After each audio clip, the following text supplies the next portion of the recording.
que es que la ciencia no tiene la verdad absoluta. Claro. Intenta buscar ese límite, intenta buscar la razón de todo. Pero la realidad siempre desborda. Pero nunca te va a decir, este medicamento funciona tal con un 100%. Nunca hay un 100%. Y yo creo que ahí engarzamos con lo que hablamos de cómo calan los mitos, los bulos, porque eso sí que pretende, y esas frases poéticas, claro. Porque eso sí que encierra, además retóricamente, que al ser humano le gusta lo retórico, le gusta lo bien construido, la belleza, ¿no? Entonces cuando nos encierran la realidad en una frase, un aforismo, una cosa bonita, aquí se ha quedado. Claro, cuando la ciencia dice, me desborda la realidad por todos lados. El terraplanismo está ahora muy en boga, ¿no? El chico este que da vuelta por todos los platós, que no sé por qué no lo has traído. Esa forma de divulgar es muy interesante, ¿no? Y que se crea esa cultura de qué importante es divulgar, qué importante es acercar la ciencia. Cada vez hay como más movimiento de los propios científicos que sienten que su descubrimiento, el mío propio, en su momento determinado, lo podía haber contado en una charla monólogo, pero lo podía haber contado en otro sitio, ¿no? Hay un consejo que lanzo a todo el mundo, sin ensayo a nadie. Ha llegado el momento del consejo, ¿no? Yo le voy a poner aquí. Consejo. El consejo. El consejo. No, pero si el pensamiento crítico te lleva a reforzar tu postura, dale otra vuelta. Dale otra vuelta. Bien, buen consejo. Manolo, muy buena. Muy buena. ¿Qué tal? Bien, aquí enreado. Te he enreado al final. Más enreado al final. Era evidente. Era evidente, no había más matices que me enreara. Tengo que confesar que cuando alumbré la idea de traerte, dije... Pero ¿por qué tarda tanto en...? Porque es que además me venías perfecto por lo que vamos a hablar, por lo que nos conocemos de antes de la universidad, por tu pasión por la divulgación. Sí, por miles de cafés, ¿no? Que no hemos visto, ¿no? Por algún comentario de ¿te has visto no sé cuánto? Sí, total. Y de repente cuando dije, bueno, ¿ves con qué trato este tema? Manolo, bueno, vamos a presentar a la gente que no ha tenido el placer como yo de conocer a este profesor e investigador de la facultad, que es Manolo Mora. Hoy lo hemos traído porque queremos hablar de ciencia y educación. Que se supone que sé de eso, ¿no? Cuéntanos, ¿cuál es tu recorrido en este ámbito? Pues ya que me has presentado, José, yo soy Manolo Mora, ¿vale? O Manuel Mora, el Mora de algún artículo científico. Soy doctor en ciencia, bueno, soy químico orgánico, pero soy doctor en ciencia. La Universidad de Córdoba tiene eso, que nos doctoramos en ciencia. Y soy especialista en esa rama de conocimiento, hasta ahí bien.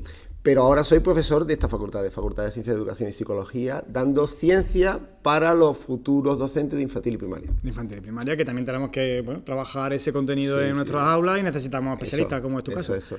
Y después también pues me encanta la divulgación, la transferencia, la difusión del conocimiento, charlar, hablar. Charlar es un acto que está muy bien porque mientras eso, como decían con los jóvenes, ¿no? Que mientras estás en casa no estás fumando porro, ¿no? Pues mientras estamos charlando no estamos haciendo nada malo también. Eso. Que Y al final charlar te permite transmitir el conocimiento, ¿no? Al final permite aunar personas que tienen un expertise en un ámbito y llegar a acuerdos, ¿no? Como siempre digo yo. Entonces, a mí me encanta charlar con gente que no es de mi ámbito, ¿no? Yo hablo con mucha gente de química, pero me encanta hablar de física, me encanta hablar de biología, geología, qué sé. Además te metes en historia, follones. Claro, tu podcast, él tiene un podcast que se llama... Ciencia Radiante. Ciencia Radiante. Entonces, claro, no habla solamente de química, habla de muchas otras cosas más, por lo cual tienes que tener un... Es más, da la casualidad que de lo que menos hablo es de química. Mira. Porque me permite otra cosa, que es estudiar, o sea, mantenerme activo. O sea, lo bueno de tener ese tipo de programas es que me permite crear en mi cabeza un contenido del cual no soy experto y me permite apretarlo mucho. Precisamente. Claro, sí. entonces, hablo mucho de los que son para mí ciertos referentes, ¿no? Como uno de ellos, Ernesto Castro, que lo menciono mucho. Y él decía eso, que le encantaba dar conferencias sobre cosas que no sabía nada, porque, claro, como estás obligado a hablar delante de mucha gente sobre eso, pues te pones las pilas, te pegas un apretón y te vuelves casi el más experto de eso para poder dar la conferencia. Y además es muy importante, sobre todo, que ser riguroso con ese ámbito, pero sobre todo tener inquietud por conocer, ¿no? Entonces, al final, el ponerte como retos a la hora de superar en otros ámbitos, decir, guau, pues voy a estudiar esto, voy a ver este artículo, mira tal, contra esta información, no sé, es muy interesante. Al final, la naturaleza curiosa de las personas que nos gusta las divulgaciones, que creamos estos espacios, es lo que nos mueve a ser tan curiosos, eso de ir aquí, de ir allá, y después decir, es que esto está muy chulo, tienes que saber de esto, que está chulísimo. Sí, claro, y convertirte en un juglar de contenido, ¿no? De ir de un espacio a otro, decir, mira, recuerdo tal, ¿no? Y entonces... Bueno, y esa curiosidad no la supo ver tu profesora de de química. No, vaya. Yo quería sacar ese tema porque es un tema que mola. Es un tema que mola. O sea, tú eres doctora en ciencias, por la parte de química que hemos hablado, pero había una profesora en tu instituto que no lo vio. Sí, no lo vio, pero yo creo que, a ver, cuando estamos en esta época preuniversitaria, tenemos muchas inquietudes que pueden ir no por la propia conocimiento, sino pues porque estamos en la adolescencia, porque tenemos miles de cosas en nuestras cabezas, ¿no? Y es verdad que a mí me gustaba la química, me encantaba, pero no me encantaba lo que me contaban en el aula. Entonces, ese desencanto pues me hacía que fuera como al tran-tran, ¿no? A lo mínimo. A lo mínimo. A los exámenes a lo mejor no sacaba buena nota. Y era como curioso porque ella sabía que a mí me gustaba, pero yo iba como retándola a decir, mira, que no. Y fue llegado en una tutoría y a mi madre se lo contó, se pone, ¿qué Manolito? Claro, en los pueblos siempre se cuenta lo mismo, Manolito nunca va a poder estudiar química. Y eso lo escuché yo y era como decir, ¿cómo? No. Pues, igual era súper astuta y decía, Manolo le encanta la química, pero como no le meta... Pero con este camino que lleva no va a llegar a ningún lado, así que voy a soltar este comentario. Sí, y la verdad es que después la vi, cuando me metí en carrera la vi y se sorprendió de decir, ¿cómo? Y después cuando terminé la carrera y dije, no, que voy a hacer un doctorado, también igual, ¿no? Entonces, no sé, creo que ya no me sigue, pero es verdad que si esa fue su iniciativa de espolearme para que estudiara, le ha salido bien. Yo creo que le ha salido bien. Muchas veces eso se dice que cuando te cortas las alas, pues al final lo que te dan es más impulso.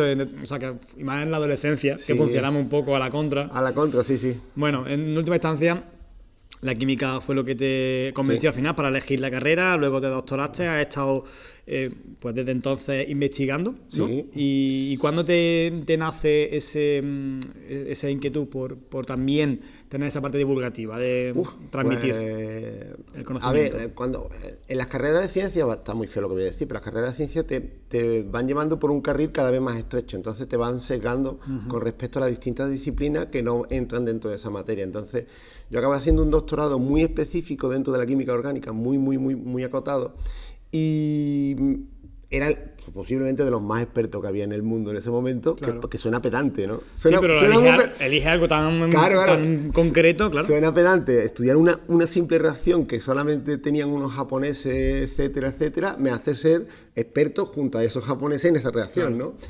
Pero te seca la ciencia, ¿no? Y da la casualidad que a mí me encantaba conocer otros ámbitos y me contaba, pues, no sé, leer también mucho. Leo, ¿no? Cada vez menos porque uno va siempre a mil, ¿no? Pero es verdad que leo mucho y había como un deseo de hacer cosas, ¿no? Y también dio la casualidad que mi jefe me metió en un embolado, hablando fino y claro, en una noche de los investigadores, que había que hacer un monólogo sobre ciencia y pensó en alguien que había hecho el doctorado y que mejor que yo. Ahora me dijo, te van a llamar de la unidad de cultura científica y vas a hacer un monólogo. Entonces, ¿qué? Y no sé, y se fue como el primer salto al vacío y a partir de ahí, pues es verdad que estoy en ello de intentar encontrar mi papel dentro de esa divulgación. Sí, como esa identidad, ¿no? Sí, a ver por dónde voy llegando, ¿no? Pues estoy como creando un personaje. Sí.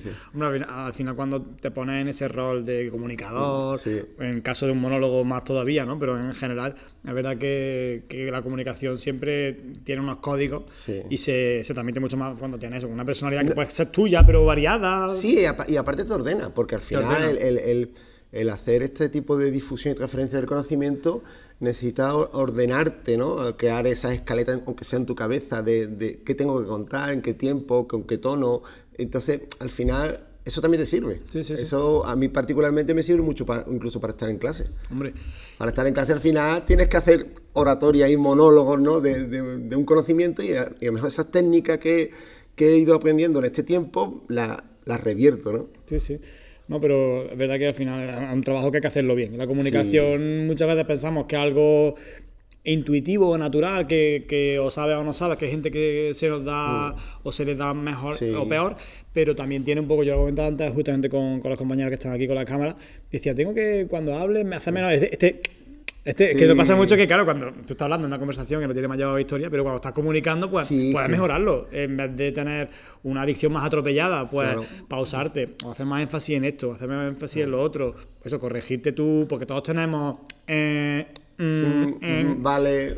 Y eso, pues, coño, pues no es lo suyo. Entonces es tu trabajo también. Es que no es una cosa que el que vende pan intentará vender el pan lo mejor posible para que le vaya bien su negocio día a día. Y si te quieres dedicar a eso con un cierto rigor, con una cierta profesionalidad, con un cierto matiz diferenciador tuyo con respecto al resto de compañeros que comunican, tienes que no solamente crear un personaje, que suena raro, pero sí trabajar con eso, ¿no? Y ser muy, muy consciente de que al final el comunicar es importante. En la ciencia el comunicar es la última parte en la cual sale el dato que se ha obtenido en un equipo, por ejemplo. Sí, pues está años y años investigando, pero en la parte final es clave, al final comunicar pasa de un artículo científico a una revista de divulgación o una charla como estamos haciendo hoy aquí, ¿no? Sí.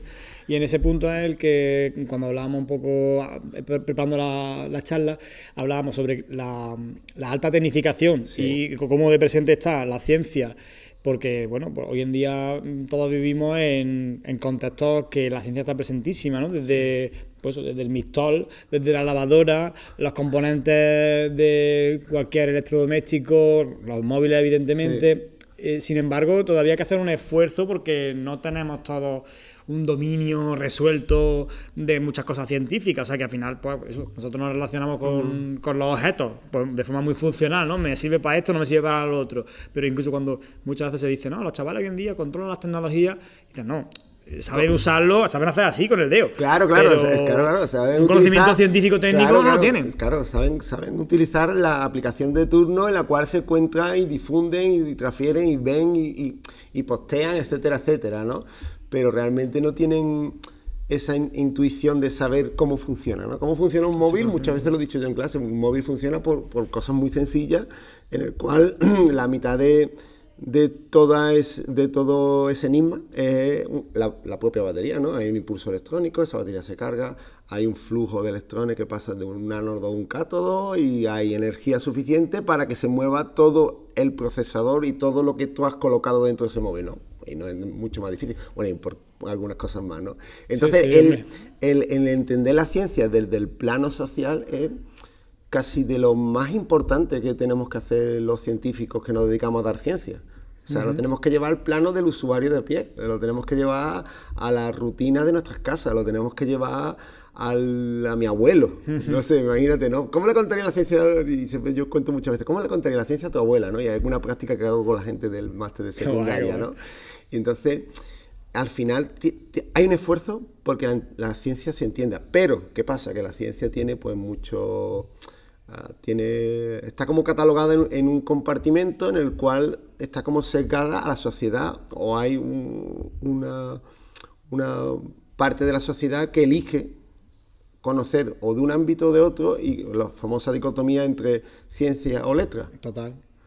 Sí, que es verdad que o sea, yo mismo que me reconozco mucho de letras, pero después cuando se cuenta la ciencia guay, que es un poco lo que estamos hablando, ¿no? De hacer divulgación, hacerla bien, tomársela en serio, dedicarle tiempo a que se transmita en condiciones, me apasiona. O sea, yo soy muy consumidor, ya últimamente menos, porque tengo otras preocupaciones que me absorben el poco tiempo que tengo para vídeos de YouTube, por ejemplo, pero con Quantum Fracture yo flipaba. O sea, yo me tragaba vídeos de Quantum Fracture que me costaba al principio entender, pero lo hacía tan entretenido y tan interesante que estaba súper metido. Y después conocí a Javier Santaolalla y Hiperactina, también hablando más del tema químico o biomolecular, creo que ya es su... Pero son canales que tienen, y esto lo comentábamos, ¿no? Tienen millones de seguidores, es decir, que cuando se hacen las cosas bien y se comunica y se dedica tiempo a... No, es que lo importante es el contenido y hay que transmitirlo, pero no, si le dedicas un tiempecito a transmitirlo bien. Y aparte, llega mucha gente. Si estos ejemplos que tú has dicho tienen millones de seguidores, que realmente hay un deseo de la sociedad por saber de ciencia. Incluso siendo de letras y siendo de lo que sea, pero cualquiera que le expliques tú y yo, en verdad, cómo funciona la luz, ¿sabes? O hoy vas a entender típicos títulos de YouTube. Hoy vas a entender cómo funciona la teoría de la relatividad. Tú, estoy dentro, venga, cuéntamelo. venga, ya me has quedado todo el hype. Solo por después contárselo. Ya sé cómo funciona la teoría de la relatividad. Venga, dame una sábana. ¿No? Te imaginas, vamos tirando bolas y ya vemos cómo se curva el espacio-tiempo, ¿no? Creo que son cosas que a poco que sea un poquito curioso, te fascina que te las cuente. Lo que pasa es que, claro, que son conceptos complejos por lo que tú decías, porque para llegar a tener conclusiones en la ciencia...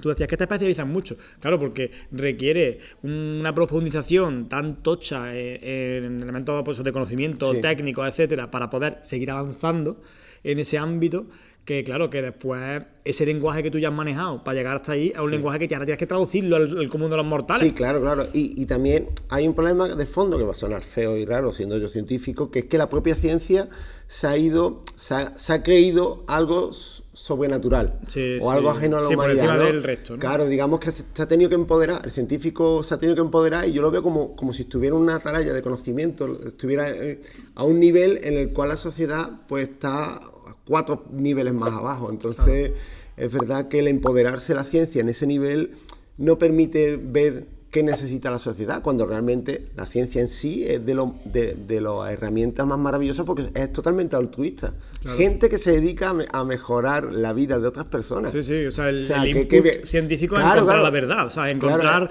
un pasito más de lo que sabemos hoy, y eso joder, es maravilloso. Sí, en el campo que sea, ¿no? Es mejorar, ¿no? Y el mejorar, y el que llegue a la sociedad es mejorar las medicinas en nuestro primer mundo, ¿no? Que hace que, por ejemplo, con respecto a un tercer mundo, haya casi 30 años de diferencia de la esperanza de vida. Yeah. La salubridad, la sostenibilidad, hay tantísimas cosas que hace la ciencia por la sociedad que no se entiende que esté tan ajena, ¿no? O que haya gente que piense que a ti no te toca, ¿no? Saber de ciencia, no te toca. ¿Eso de qué va, no? Sí, sobre todo que tampoco vamos a ser especialistas en muchos ámbitos, pero que unas nociones básicas te van dotando de un mínimo marco teórico, vamos a decir, conceptual, que tampoco necesita ser, pero a poco que tú vayas comprendiendo ya te vas ubicando. Claro, y aparte la ciencia es cultura. O sea, exactamente, que como la ciencia es cultura, o sea, que es algo que está recogido en los derechos humanos, en la Declaración de Derechos Humanos está recogido, que al final todos los seres humanos tienen que participar libremente tanto de la cultura general creada a partir de las artes como de la ciencia. Pero es que aparte la UNESCO habla de que la ciencia tiene que ser participativa, tiene que ser abierta. Entonces hay tantos clics en el cual la ciencia es importante en tu día a día que no sé por qué todavía está lo que hemos dicho hace unos minutos, ¿no? La dicotomía entre ciencia o letra. Claro. ¿Eres culto o eres científico friki, ¿no? Es como... Sí, al final necesitamos, como cuando eres adolescente y te vas ubicando en una tribu urbana, ¿no? Pues yo soy rockero, soy rapero... Sí, pero al final eso va en detrimento tuya, porque al final aborda los problemas desde tu prisma sin tener en cuenta que el otro compañero que trabaja en una área muy afín a ti te permite dar una solución ingeniosa, ¿no? Los equipos multidisciplinares científicos, la mitad de ellos tienen desde historiadores porque les interesan que si hay un descubrimiento en una cierta región del planeta, primero situar, hacer excavaciones, etcétera, etcétera, pero que después vienen compañeros que hacen análisis químico de esos restos, hay compañeros que hacen análisis a nivel ecosistema, hay biólogos, o sea, digamos que la ciencia ahora se ha convertido en una herramienta que complementa a otras cercanas suyas y se convierte en algo pues mucho más social. Claro, que al final no deja de ser un instrumento que tenemos las sociedades para, por eso, como tú decías, ¿no? Mejorar ámbitos de salud, ámbitos de transporte, de energías que ahora están necesarios. Sí, ahora antes de entrar aquí, a que me pusiera en este brete, ¿no? Venía leyendo que Francia ha conseguido un tope de energía superando a China con respecto a la fusión fría, o sea, a la fusión sol. Sí. Manteniendo, estaba leyendo la noticia, manteniendo el plasma más de 1300 segundos, ¿vale? China lo había conseguido como 1000 segundos, mantener como 2 kilovatios de energía limpia a partir de esa fusión, y Francia le ha dado una vuelta a 1300 segundos. Claro, y eso es una carrera que redunda en que después tengamos energía limpia. Claro, y que tengamos mucha más energía, porque al final la sociedad quiere tener energía, ¿no? Queremos que disfrutar de esa energía para tener miles de gadgets en nuestra casa funcionando, ¿no? Total. Es que al final la energía, o sea, los soles, hay una pregunta, hay un cuento.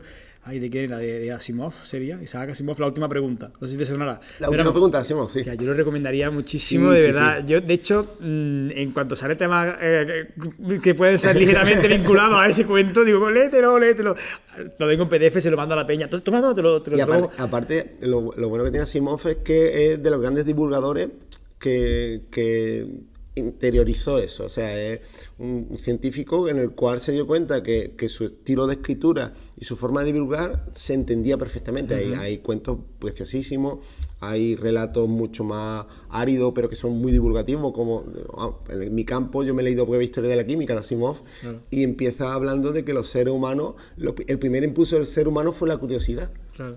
Y a partir de ahí nació la ciencia. Entonces...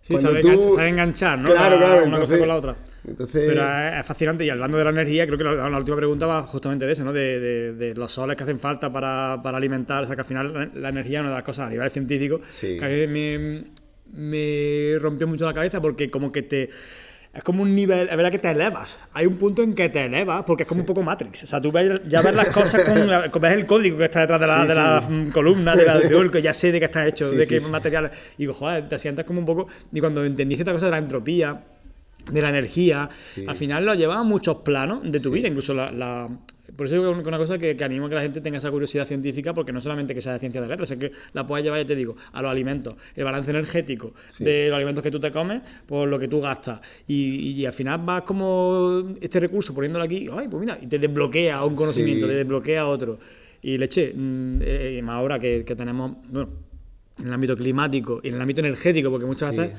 se habla del cambio climático, pero no se habla tanto del justamente, por eso lo traía a colación, de la crisis energética, que es algo también... Sí, y aparte que la gente, que no permea la sociedad, que cada año consumimos más energía. O sea, que el siguiente tirón evolutivo, no, a lo mejor no fisiológicamente, pero sí a nivel cognitivo del ser humano, es poder crear, o no crear en sí energía, pero sí transformar energía de una forma limpia, o tener esos recursos de una forma limpia, por un lado, pero tener un tope de energía cada vez más alto, ¿no? Necesitamos cada vez procesos con más energía, ¿no? Uno de los grandes hándicaps que tiene el ser humano es que estamos atados a este terruño y dar el salto implica muchísimas cosas, y muchas de ellas pasan por tener o disponer de más energía, ¿no? Sí, el modelo de vida que cada vez abrazamos más parte de la población, cuando vamos civilizando, ¿no? Vamos allí con nuestra cruz a civilizar el modo de consumo, el modo de vida que tenemos, que requiere, pues tú lo estás planteando, ¿no? Un nivel de energía muy, muy tocho, y que eso vaya más porque nos multiplicamos a nivel de población, y también multiplicamos. También leí el otro día un artículo que hablaba de que hay un falso planteamiento cuando se dice, ¿no? Es que hemos llegado a que la IA, por ejemplo, ¿no? Investigando mucho en IA, como no tantas otras cosas, investigando mucho en IA llega a un punto en que sea muy eficiente en términos energéticos. Es decir, para llegar al resultado X, antes se necesitaba pues una cantidad de esfuerzo computacional, de energía tal, y ahora, como hemos investigado mucho, pues ya llegamos a X. Se reducen los tiempos y se consume menos energía. Claro, pero eso, la trampa es que como eso es así, ahora se multiplica el volumen de esfuerzos para conseguir ese X. O sea, que tú estabas antes haciendo de equipo que estabas investigando. Pero cuando lo democratiza, hay montones de empresas que lo implementan en sus sistemas, en sus aplicaciones, la gente lo consume. Es decir, vale, muy bien, esto es muy eficiente, pero es que antes no tenía nadie un móvil, y ahora todo el mundo tiene uno o varios móviles. Entonces, ¿eso qué ha hecho? Ha aumentado en cómputo global la energía. Y también hay una demanda a nivel ciudades, ¿no? Las ciudades quieren modernizarse, y al final muchas de esas pasan por un consumo energético cada vez más grande, ¿no? El caso extremo puede ser la población de China, ¿no? La presa de las Tres Gargantas, que la abrieron hace 10 años, no llega, sigue siendo una de las mayores presas que dan más energía a partir de la energía hidroeléctrica, y están intentando que ese consumo sea más eficiente y mayor. Porque claro, se han dado cuenta que pero que eso es un pez que se muerde la cola, más energía, más demanda, más energía, y al final va subiendo. Por eso digo que cada vez consumimos mucha más energía, ¿no? No hay un tope, no hay nadie que te diga, mira, hasta aquí, ¿no? El simplismo sería pensar, decir, llegar a tu casa y decir, mira, pues a partir de las 8 de la tarde ya no tengo energía, pues como tengo que reducir, y como hay otros y a partir de las 10 vuelvo a tener, ¿no? Hacerle break en energía nadie lo quiere, ¿no? Nadie lo quiere hacer, pero es verdad que a mí me gusta mucho Javier Gomá, que es un filósofo que habla de un poco de la ejemplaridad, y bueno, en una charla, no sé si fue con Habermas, hablaban de que la historia de la humanidad reciente, o sea, la historia reciente de la humanidad es el idilio del ser humano con la libertad. que la Ilustración pues nos trajo esa concepción de libertad, de que no teníamos que estar constreñidos por la religión y por el modo de vida, pues eso, feudal, y al final pues va viendo el potencial humano, de la razón, pero también de la cultura, y que eso ha hecho que el ser humano se enamore locamente y viva un apasionamiento con la libertad hasta el punto de que ya no quiere ningún límite. Y él decía que ahora tenemos la tarea pendiente de Occidente, era el incorporar el límite porque somos seres finitos, porque vivimos en un planeta finito. No, y porque aparte, tú lo has dicho hace muy pocos segundos, ¿no? Que realmente en este primer mundo gastamos muchísimos recursos. Y esos recursos se los quitamos a otros países que están en vías de desarrollo. Entonces, si no dejamos que esos países se desarrollen, al final, que no hay recursos para todo. Claro, nuestros límites de recursos son tan grandes, de 9 tierras o 9,6 tierras era Estados Unidos el año pasado, estaba haciendo esos cálculos. ¿Recuerdas cómo se llama? Porque la gente lo pueda comprobar. ¿Recuerdas cómo se llama ese índice? Eso al final es huella... Sí, yo recuerdo que hay un típico gráfico que ponía cada país el consumo de planetas, la huella de consumo de planetas en base a su modo de vida. Su consumo energético, su gestión de recursos, etcétera, etcétera. Y Estados Unidos estaba en 9,6 planetas al año. 9,6 planetas al año. O sea, claro. Sí, que eso es lo que implica, creo, corrígeme si me equivoco, lo que implica es que si todo el mundo, no sé si era así, si todo el mundo tuviese un modo de vida como Estados Unidos, necesitaríamos 9 contra. No que ellos lo consumiesen. Eso, lo podemos revisar. Eso. El rollo era que si todos tuviesen un modo de vida como Estados Unidos, necesitaríamos 9 planetas para subsistir. Si todo el mundo tuviese un modo de vida como Francia, a lo mejor eran 3,5. Si todo el mundo... Creo que el único que tenía esto es muy polémico, pero esos son los datos. Eso ya son las conclusiones. El único que tenía un país que tenía un índice correcto en desarrollo y en derechos humanos, y a su vez estaba en menos de 1, era Cuba. O sea, Cuba era el único país que, como todos tenemos, porque dicen, no, que Cuba no respeta los derechos humanos. Ya, Cuba no lo respeta, pero que Estados Unidos tampoco la respeta. Ya, claro. O sea, quiero decir que no puedes decir, quitamos porque no lo respeta. Estados Unidos, por de pronto, Estados Unidos es que no ha firmado ni siquiera el protocolo de Kioto, el famoso protocolo de Kioto, el único país que no lo firmó con respecto al gasto el gasto y mi buena gestión de residuos, ¿no? Que es lo mínimo, ¿no? Como la basura. Estamos en la comunidad y decimos, oye, la basura vamos a dar como la echada, ya no firmo nada. Yo la tiro aquí, ¿no? Tú imagínate, ¿no? Pero aquí en mi salón, sí. Aquí sí. Efectivamente. Sí, aparte, eso es lo que hace este tipo de países, lo tiran en el salón de otro. Claro, en el salón de otro. ¿No? Y ahora tú tienes que gestionar ese recurso extra, en fin, pero a lo que voy era que bueno, que efectivamente los países pues tienen un desarrollo, lo que estábamos hablando, que tiene una necesidad que no tiene sentido en base a un desarrollo sostenible. Por eso tanto en la facultad y en el grado de educación primaria nos hablan tanto del desarrollo sostenible, la sostenibilidad, porque no cabe en la cabeza otro planteamiento. Claro, y lo importante que son estos conceptos vistos desde el prisma de educación y vistos desde la gestión responsable, ¿no? El uso responsable parece que es como un lema, pero es que es verdad, es que el uso responsable de todo, ¿no? El uso responsable de energía, el uso responsable y gestión correcta de residuos, etcétera. Pero es verdad que hay que materias primas, expropiación, cómo trabajar con ella, con otros países, convenios, no sé. Ahí entra la divulgación y la educación en ciencia para que después, cuando haya medidas en un sentido o en otro, pues las podamos interiorizar. Yo en mi clase he escuchado a compañeros o compañeras que decían, pues yo no voy a dejar de comprar para que no sé cuánto. Más allá del comentario, lo que traigo a colación es que la actitud de la gente es no interiorizar realmente cuando hablamos de consumo sostenible, hablando del consumo en concreto, ¿no? De comprar menos ropa o de comprar ropa que te dure más. Sí. En el caso del reciclaje, en el caso del gasto energético, no lo asociamos al peligro, a las consecuencias, a los riesgos que esa conducta, porque nos falta ciencia, nos falta conectar. Y aparte porque el ser humano, da la casualidad que en muchas sociedades no vemos la trazabilidad, ¿no? Eso es, esa conexión de las cosas. No vemos que el recurso se ha sacado de, no sé, ahora mismo se estaba diciendo, ¿no? Es que España, con respecto a la guerra de Ucrania, ¿no? Pues España resulta que no puede, que apoya a Ucrania, tal, sí, pero por otro lado hemos subido un índice, pues casi el 15% de más consumo de petróleo extraído de Rusia. Claro. Entonces, sí, vale. Tenemos unas coherencias por ahí que... Claro. Y ese ten container al final es ver dónde están los recursos, cómo se gestionan, cómo se distribuyen, qué cadena hay y cómo esos residuos o esos subproductos o eso que va a nuestro vertedero, cómo después no añade un efecto colateral a otros compañeros, ciudades, vecinos. Pero esa trazabilidad es verdad que no se tiene, porque si yo asumiese que mi comportamiento reduce la esperanza de vida de mi madre, pues cambiaría mi conducta mañana. Claro. Sí, pero porque eso es inmediato. Exactamente, es inmediato, pero si lo que me estás diciendo ya no es que mi comportamiento esté reduciendo la esperanza de vida, yo qué sé, en la India o en donde sea, que está ocurriendo actualmente, sino que estoy reduciendo la esperanza de vida de mis hijos. Ya. De mis, o sea, que es carne de mi carne, ¿no? Entonces, pero claro, no es de tu, o sea, tu madre lo verías como muy oye, si sigue haciendo esto, tu madre, pues en vez de a los 80, morirá a los 70. Pues tú dices, hostia, no sé qué. Pero realmente, eso es lo que tú planteabas, ese conocimiento de esa trazabilidad que a través de pues, unos mínimos criterios científicos uno va entendiendo. Claro. Y aparte que es que el ser humano tiene un impacto real sobre el planeta, ¿no?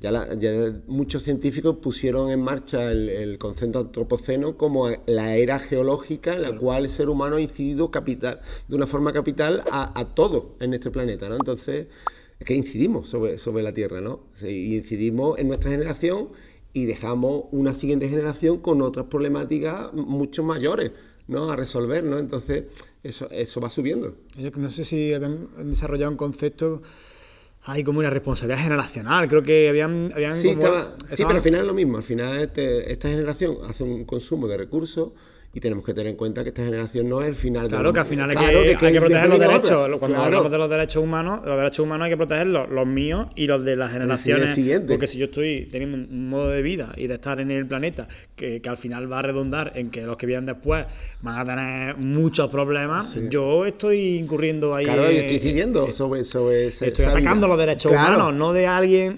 No de alguien directo, pero sí de alguien en un futuro muy cercano. Exactamente. Y tú te encuentras cuando transmites en las clases con los grupos que trabajes el tema del medio ambiente, ¿está la gente conciencia? Porque yo veo a veces un discurso que bueno, como suele pasar cuando se tiene cierto discurso moralizante, ¿no? De esto está bien, esto está mal.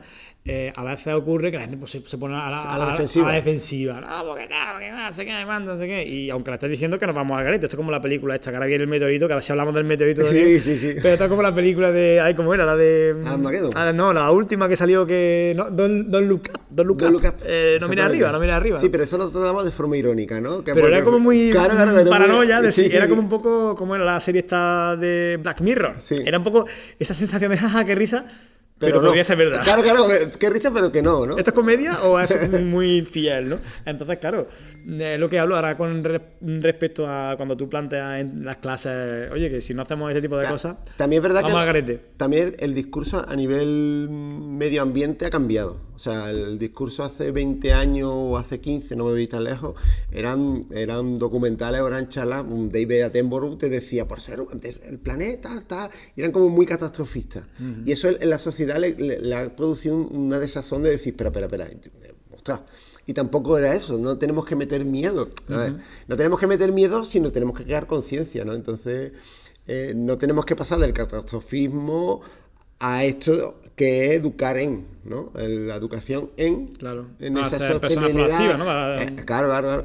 Sin caer en los datos que hemos dicho anteriormente, ¿no? Que la gestión de recursos que están muy polarizadas entre distintos países, que realmente gastamos muchísima energía, etcétera. O sea, sin meter miedo, tenemos que educar en intentar aportar nuestro granito de arena, ¿no? Entonces, en mis clases, pues yo entiendo que ese tipo puede haber rechazo si se muestra desde el catastrofismo, ¿no? Porque parece que, más los adolescentes, ¿no? Yo por mi niña lo sé, ¿no? Que cuando tú le dices algo, siempre te va a decir lo contrario. Claro, entonces, esto es igual, ¿no? Es naturaleza, ¿no? Claro.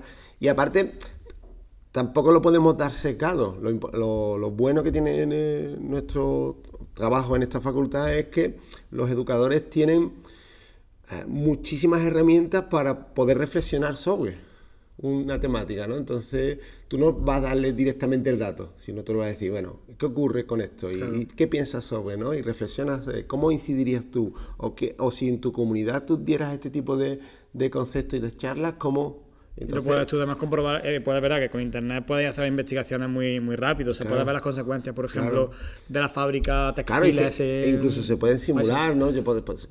Hay incluso, no recuerdo cuál, pero hay algunas aplicaciones que te permiten simular con distintos o materias primas, cómo esa gestión irresponsable hace que en un tiempo finito pues una comunidad esté abocada. Claro, podemos ver también eso, el típico Amazonas o bueno, otro, el caso flagrante del Congo, ¿no? Que estaban las minas para que tuviésemos, ¿no? Nosotros en los móviles baterías y tantos productos tecnológicos. Famoso en la guerra del coltán, ¿no? Coltán, ¿no? Sí. Millones de personas muertas. Sí. No, es verdad que no conectamos, nos falta al ser humano siempre esa capacidad de sentir por fuera de nuestro ambiente cercano. Y eso también es otra cosa que ha ido avanzando. La sociedad ha ido avanzando y se ha vuelto insensible. Es que eso es, ¿no? Porque al principio era como que, oye, estamos consiguiendo ser más, colocar, o sea, los derechos humanos, es verdad que estamos otorgándole dignidad a cada vez más grupos poblacionales, ¿no? Pues evidentemente la mujer, pero también las minorías. Entonces la dignidad, hoy en día vemos a una persona, la vemos como que tiene por el hecho de ser persona dignidad, cuando antes pues iba por clase o iba por barrio, como quien dice.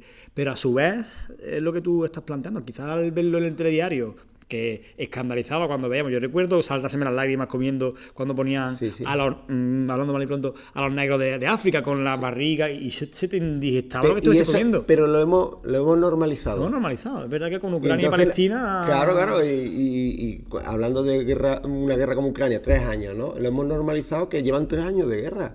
Y la guerra no está en otro planeta, la guerra está a 3 países más para allá de España. Total. Entonces, que no es una guerra ni lejana, y aunque fuera lejana, sigue siendo en nuestro planeta. Sigue siendo una guerra de recursos, sigue siendo una guerra de expropiación sigue siendo una guerra en la cual se están destruyendo hábitats, y vete tú a saber cuándo recuperaremos esos hábitats y esas sociedades y esas ciudades en sí. O sea, es que es un impacto muy grande en el planeta, ¿no? Entonces, y no hemos vuelto sensibles o lo hemos normalizado. Yo creo que...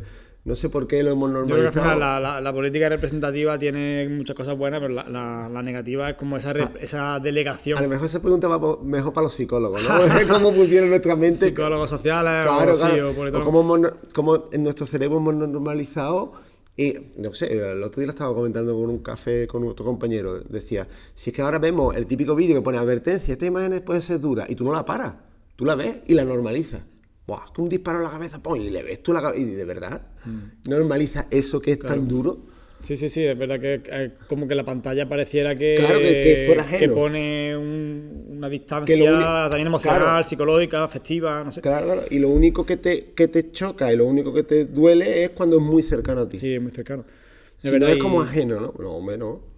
Trayéndolo un poco a lo que estamos hablando, al final todo el que más el que menos ha jugado a Age of Empires o alguna cosa de esas, y al final sabemos que las guerras son por recursos. O sea, al final tú cuando te empiezas a hacer ciudadano y empiezas a crear tú ahí en tu aldeíta, tú lo que quieres es más madera, más pescado y más tal.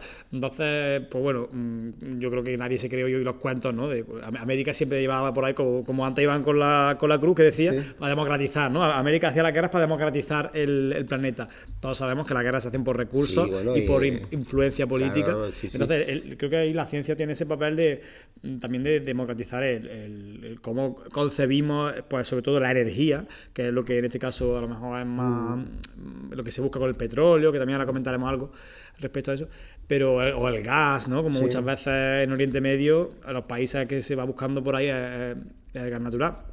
O los flujos del gas natural, ¿no? Entre Rusia, con la guerra que hemos tenido ahora, que hemos tenido que cogernos, en fin, las reservas de Europa, de no sé cuánto. Entonces, claro, a nivel científico también tenemos que saber nosotros cómo se construye una sociedad compleja y altamente demandante, como es la actual, para que después...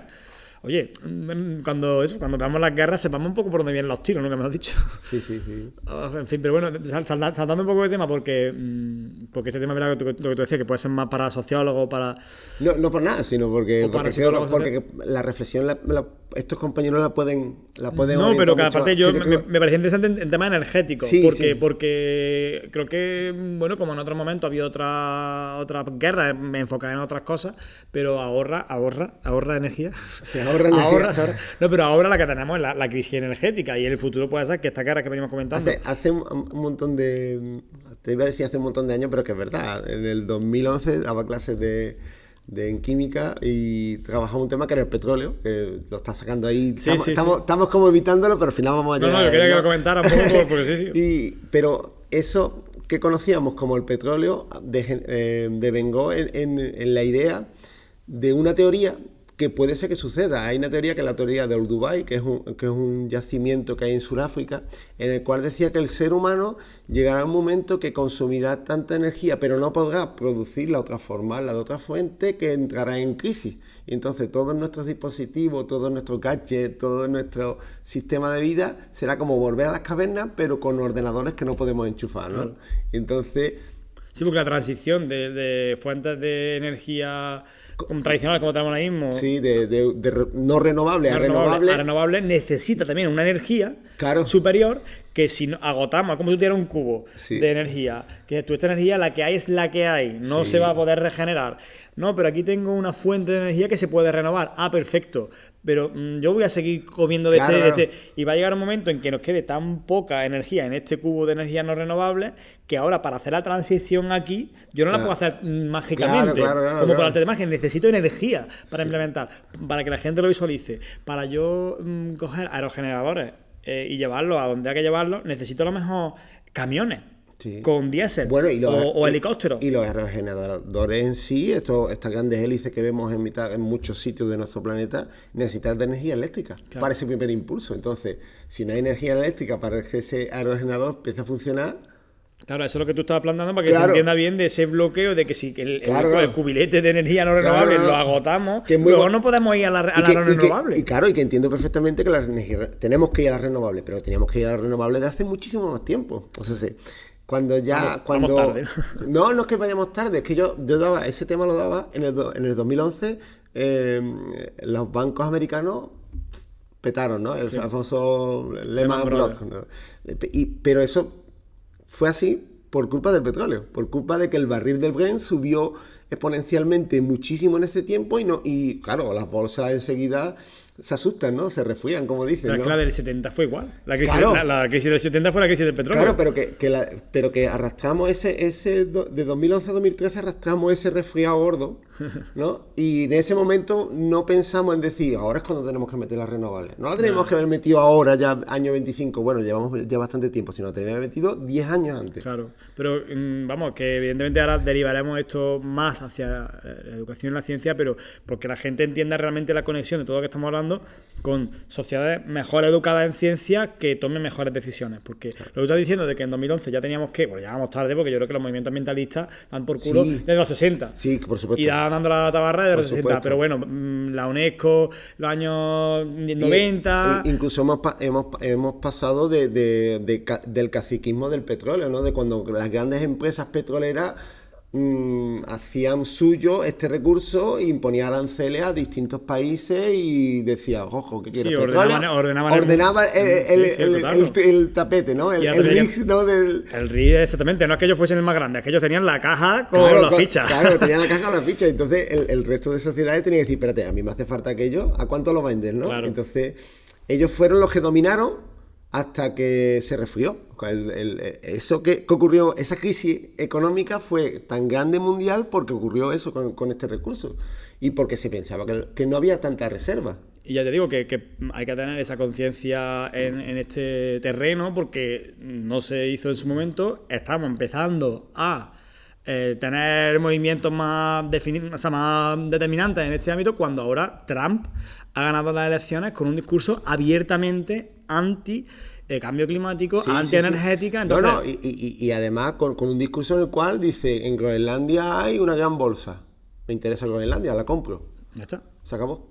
Se acabó el discurso. Sí. Y además, y lo tengo. No, y con dinero y decía que llevaba al ejército si hacía falta. O sea que entonces, es lo que te quiero decir, que esto evidentemente son temas que pueden parecer como de actualidad sin una conexión científica, pero en la medida en que la ciudadanía en general no tenga un conocimiento de las repercusiones de este tipo de gestión de la energía en los países, después discursos ya como se suele llamar populistas o demagógicos que nieguen la mayor, no, el cambio climático no, negacionistas, que también entraremos un poco en ese tema. La gente es que los votan, o sea que no podemos decir que son fartuscos, no son gente que son gente que tienen millones de votos detrás. Sí, que son discursos simplistas en el cual no ahondan realmente en la problemática, sino que hablan por encima y hablan sin tener en cuenta otros componentes, ¿no? O sea, cuando tú a una persona que paga una factura de Endesa, por poner el nombre de una distribuidora eléctrica que tenemos aquí, ¿no? Tú le das la vuelta a la factura y ves que entre el 35 y el 40% de su factura es energía no renovable, tú no le puedes decir a esa persona, vamos a invertir en renovables. Claro. Porque la persona dirá, bueno, entonces el 35 o el 40% de eso que estoy pagando, ¿qué? ¿Cómo me lo va a sustituir? ¿Lo puede sustituir? ¿Realmente se puede sustituir? Realmente no se puede sustituir ahora, porque hemos dicho hace unos segundos, ¿no? Claro. Entonces, el dato final es cuando al ciudadano de pie llega eso. Claro. ¿No? Entonces... ¿Cómo lo interioriza? Sí, por eso calan tanto, imagino que también la ciencia, por lo que hemos hablado al principio, tiene un lenguaje que a veces es sofisticado, que es técnico y cuesta llegar. Ya que te tenemos aquí, quiero aprovechar para que nos cuentes cuáles son los mitos, bulos así más típicos que la gente que nos escuche para que se lleve ese aprendizaje. Mitos y bulos grandes, pues hay uno que me encanta, y no sé si, uno muy divertido, que es el del zumo de naranja. Ajá. Sí, el zumo de naranja, ¿no? A ti no te han dicho nunca... ¿Que se lleva la vitamina? Claro. Pues es un mito muy... ¿No se va la vitamina a ningún lado? A ver, no es que no se vaya la vitamina se degrada si lo pones a la luz solar y tarda como 12 horas, ¿no? Entonces... Tienes que darle muchas vueltas, claro, ¿no? Para que se termine. Claro, te tienes que olvidar zumo en el proyecto de tu casa, ¿no? Eso es como las madres también que te decían que para digestión había que esperar 2, 3, 4 horas. Claro. Otro mito divertido es justamente el de la fotosíntesis, ¿no? El de la... mi abuela me lo decía, si pone, hijo, quita la planta y no te acuestes con ella, que de noche te quita oxígeno, ¿no? Es verdad, es verdad, ¿no? Sí. Pues también otro mito, pues ¿no? ya planta maléfica por la noche asesinándote. Pero yo creo que la ciencia siempre ha tenido ese enemigo oculto, ¿no? El de los mitos y los bulos, porque al final es como todo, ¿no? Los mitos y bulos que se han convertido en algo que desgraciadamente está muy extendido por ese discurso simplista que es la pseudociencia. Pero ahí, no sé, el terraplanismo está ahora muy en boga, ¿no? El chico este que da vuelta por todos los platós, que no sé por qué no lo has traído, para que te cuente. Total, porque además ese arrojo, o sea, yo es que ahí habría que hablar también, hay que sentar aquí en la mesa a Charo, o sea, a alguien de psicología para que nos explicara y la línea, yo lo hablaba con ella, la línea entre lo malo, o sea, porque es un temazo en psicología, la línea entre estás enfermo o eres malo, ¿no? O eres mala persona. O sea, has hecho esa maldad porque eres mala persona o es que estás tocadito ya, tienes algún problema. Con esa gente yo pienso un poco lo mismo. O sea, ¿cómo puedes tener ese arrojo si nosotros que somos personas leídas, ¿no? Que nos gusta, tenemos una actitud hiper humilde porque asumimos que si me he leído 4 libros hay 500.000 millones que no me he leído, claro. Y que si he escuchado a 3 personas hay 500.000 personas que no las he escuchado y que si he llegado a este planteamiento es porque antes... he cambiado de opinión 4 veces. O sea, que eso te mete en una humildad epistemológica, ¿no?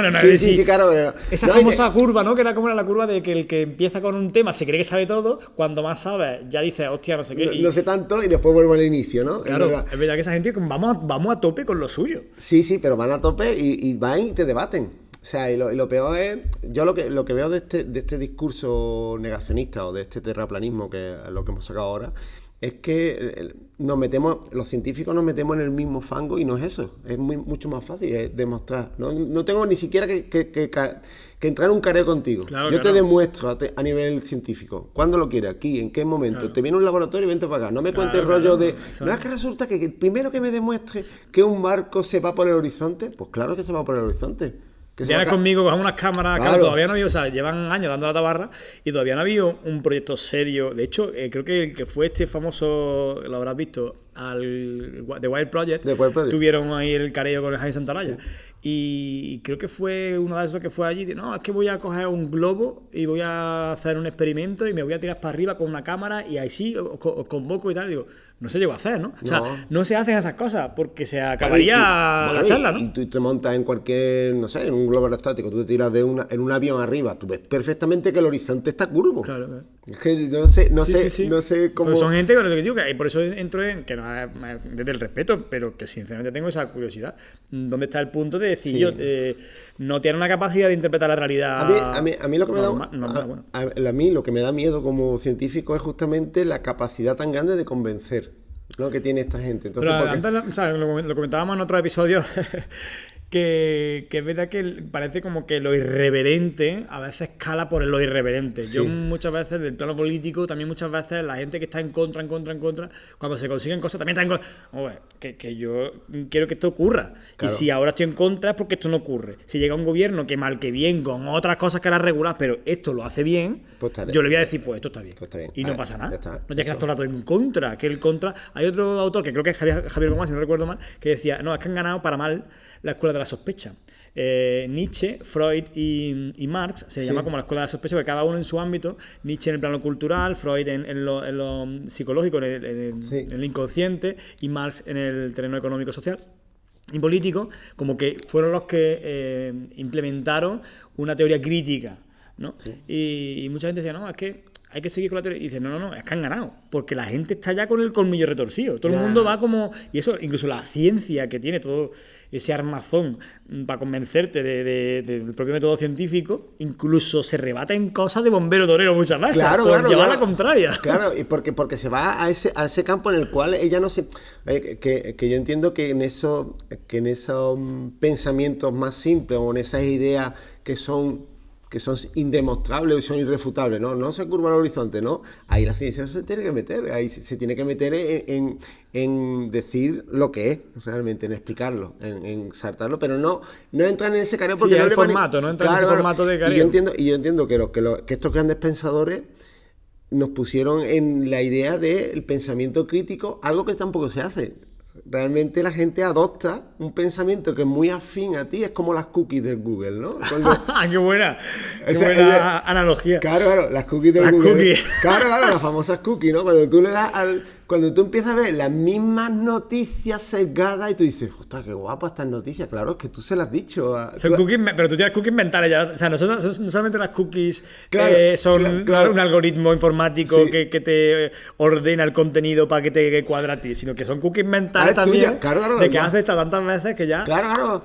Y además, como va en línea de tu pensamiento... Es que es irrechazable, ¿no? Es irrefutable, es como... Es fija, ¿no? Es como cuando tú le pegas... Hay algo que se superó hace mucho tiempo con Galileo Galilei, que es la demostración de que un cuerpo en caída libre no depende de la masa. O sea, si tú tiras, yo siempre cuento en clase que... De la pluma, ¿no? Claro, la pluma y el martillo ya se vio, pero es que él dice, en la Torre de Pisa, tú tiras una bola de billar y tiras una pluma. ¿Quién llega antes al suelo, no? Y tú piensas, por lo que pesa más llega abajo, pero es mentira. Las matemáticas dicen que la velocidad de caída solo depende de la aceleración por el tiempo. Claro. Hay una aceleración máxima y los dos cuerpos van a caer a la vez.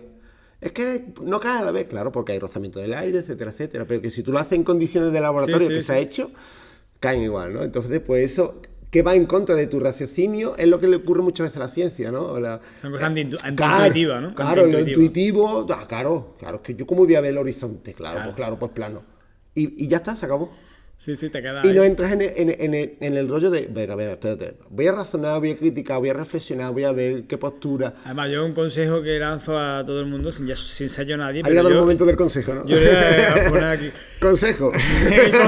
El consejo. No, pero si el pensamiento crítico te lleva a reforzar tu postura, dale otra vuelta. Dale otra vuelta. Bien, buen consejo. Si yo todo mi motor que tengo, ay, madre mía, qué crítico, acaba llevándote al mismo sitio de donde venía antes de usar el pensamiento crítico, ese criticismo no ha funcionado tanto. Claro, ya que hay una evolución en tu pensamiento, que muchas veces, ¿hasta dónde, no? Porque entonces pareciera que tuviésemos que quedarnos dando vueltas como una rumba, ¿no? Porque si pienso una cosa, uso el pensamiento crítico, me muevo, y ahora me muevo, siempre me muevo. No es así. No. No es así, pero sí que es verdad que ese sesgo de confirmación que tenemos, eso ya así a nivel psicológico, ese sesgo de confirmación, que esas cookies, que me parece maravillosa la analogía, esas cookies mentales, ese sesgo de confirmación que hace que tú lo interpretes todo para que encaje con tu esquema y con tus deseos y con cómo tú ves el mundo, pues eso ocurre. Entonces, tenlo en cuenta. Pero lamentablemente las sociedades nos movemos así. ¿Por qué votamos a un cierto personaje para que nos gobierne, entre comillas,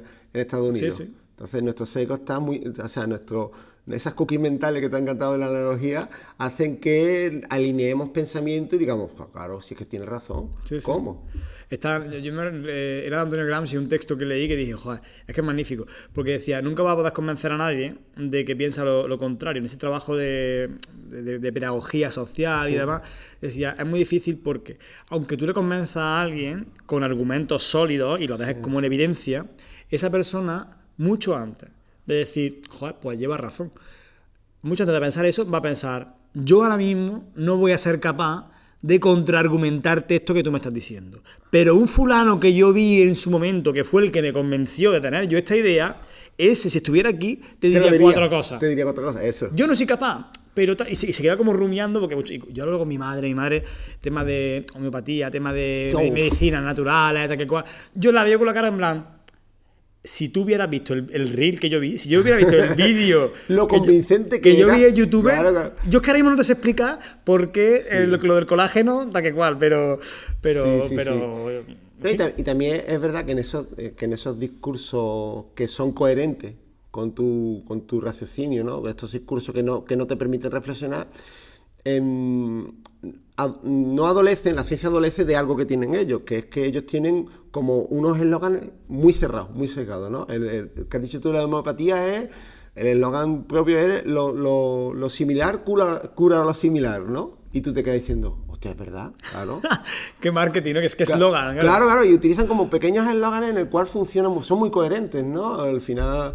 No sé. Es verdad que las frases esas tienen un punch, ¿no? Claro. El verdadero crecimiento viene de dentro. Claro. Cosas así que a mí me tiene que cabrear mucho eso, que siempre recomiendo el tema de Tote King, nada crece si no comes. Claro, como la verdadera cura de energía. Y dices tú, alguien tiene que curar la energía, ¿no? Y lo ves tú en sí, pero la poesía, usa la poesía y usa la retórica. Es el lirismo, ¿no? Que en el cual... Y al final la ciencia, porque, claro, la realidad es inasible. Claro. Ninguna frase...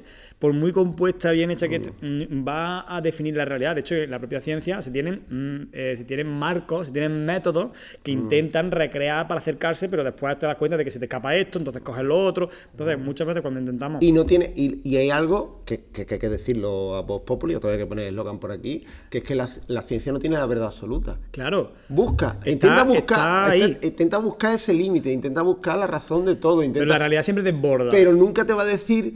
Este medicamento funciona tal con un 100%. Nunca hay un 100%. Y yo creo que ahí engarzamos con lo que hablamos de cómo calan los mitos, los bulos, porque eso sí que pretende, y esas frases poéticas, claro. Porque eso sí que encierra, además retóricamente, que al ser humano le gusta lo retórico, le gusta lo bien construido, la belleza, ¿no? Le gusta la belleza. Entonces, cuando nos encierran la realidad en una frase, un aforismo, una cosa bonita, aquí se ha quedado. Claro, cuando la ciencia dice, me desborda la realidad por todos lados, es que hoy he firmado esto, mañana firmo lo otro, pasado firmo lo siguiente, y dice, que somos pesados. Yo me quedo con el aforismo. Es que nunca verás a un científico decir que ya ha desarrollado la cura definitiva del cáncer. Imposible. ¿Cuántos tipos de cáncer hay? Claro. Como si ahora mismo estamos todavía estudiando el mecanismo de mucha de la proliferación de estas células cancerosas en diferentes tejidos funcionan distintos. Estamos modelizando cómo va en nuestro cuerpo y cómo podemos acotarlo y cómo podemos hacer que se minimicen y ser cada vez más eficientes en la cura. Pero no decimos... Es que ya hemos descubierto el cáncer, ya hemos descubierto el virus. No, hemos descubierto a lo mejor el efecto tal que puede influir no sé qué. Y vamos avanzando, ¿no? Y lo bueno que tiene la ciencia es que al final permite poner a muchos investigadores, muchos colegas del gremio, los permite colocar en esa línea para poder acotar esa problemática de diferentes ámbitos, pero que aparte que le permite seguir avanzando en esta rueda. Claro. Y aumentando cada uno, y cada uno aporta un poquito, ¿no? La ciencia nunca te va a decir, nadie de la ciencia te va a decir, yo sé la verdad absoluta sobre este tema, nadie. Yo sé, esta es mi visión de este tema, porque esto es lo que yo he trabajado. Como tú lo planteabas al principio, tú cuando hiciste el doctorado te especializaste en una cosa súper concreta, que había 4 más que se habían dedicado a eso, pero el resto... Entonces, claro, eso tiene esa parte positiva que descubre mucho, pero pues la gente, pues claro, no entiende...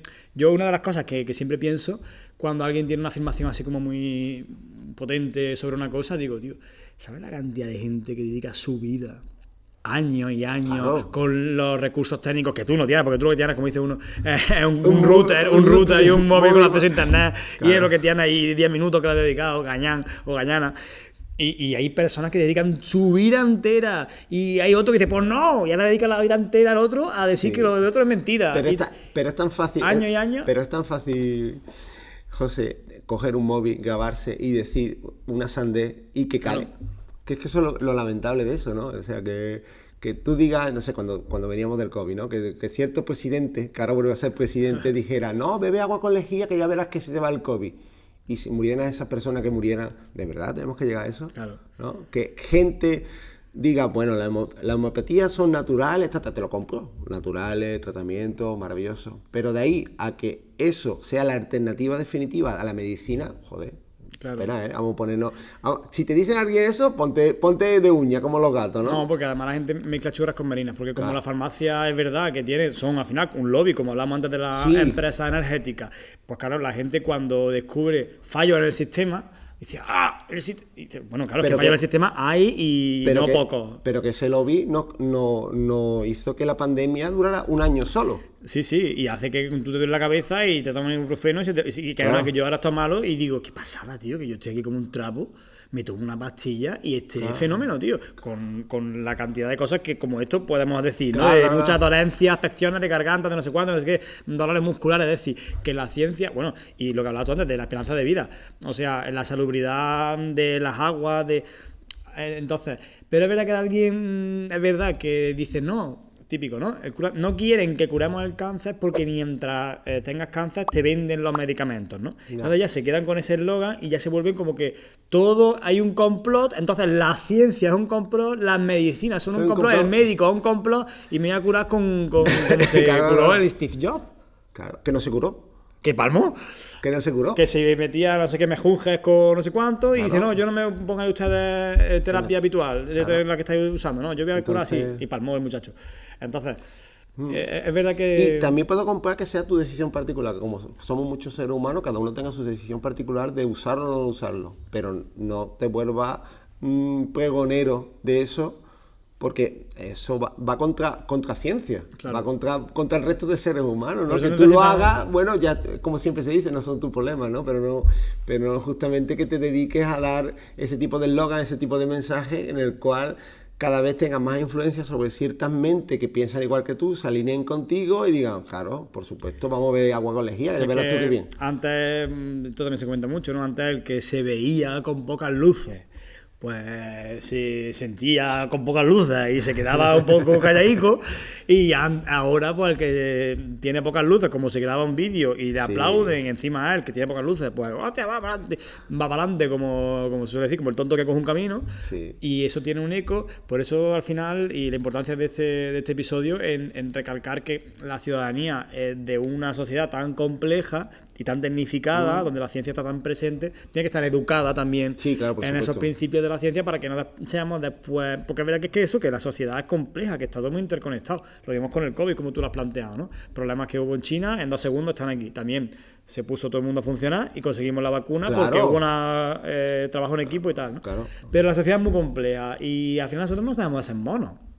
Yo siempre lo digo eso, muy inteligente, pero mono. Que muchas veces tenemos una expectativa, ¿no? Porque hay gente comunista. Claro, y que somos otra especie en este planeta, ¿no? Somos una especie pero que a lo mejor no llegamos a como que... Claro, que no somos dioses, ¿no? No somos tan listos como... Claro, ni somos capaces de creernos por encima de este planeta, ¿no? O por encima de las leyes que rigen este universo, ¿no? Somos otra especie más... que sí, que somos inteligentes, tenemos una conciencia, somos capaces de interpretar, somos capaces de extraer de la naturaleza y descomponer las leyes, pero no somos nada más que otra especie. Y que otra especie que posiblemente, a los ritmos que vamos, sin entrar en catastrofismo, llegaremos a un tiempo en el que dejaremos de ser especie o daremos el salto evolutivo a otra cosa que no seremos estos monos que somos ahora, ¿no? Bueno, ahora mismo la herramienta que tenemos es la educación, que como muchas veces hablamos en este podcast, la educación al final es la herramienta que tenemos para pasar de ese comportamiento simiesco, ¿no? Y ese comportamiento no civilizado, animal, a un estar en sociedad de una manera más que se alinea con los valores que nosotros hemos establecido, que son los humanos, porque lo humano tampoco viene dado. Y esa educación te permite también ponerte en el punto en el cual ahora mismo esta sociedad tecnologizada del siglo XXI tiene un montón de herramientas disponibles para cambiar su destino. Claro. es el punto. Para mejorar, ¿no? Para ser críticos y para reflexionar sobre problemáticas que nos atañen a todos, ya sea una guerra, ya sea una gestión inadecuada de un recurso, ya sea lo que sea, ya sea una pandemia, ya sea una crisis en un sitio determinado. Y esas herramientas nos permiten, pues, evidentemente, avanzar como sociedad, ¿no? Y esa herramienta se llama ciencia, ¿no? Se llama educación científica y se llama ciencia ciudadana, se llama ciencia abierta, como no, estamos... como la queramos llamar, ¿no? Pero se llama ciencia del ciudadano, ¿no? Esa herramienta para ti.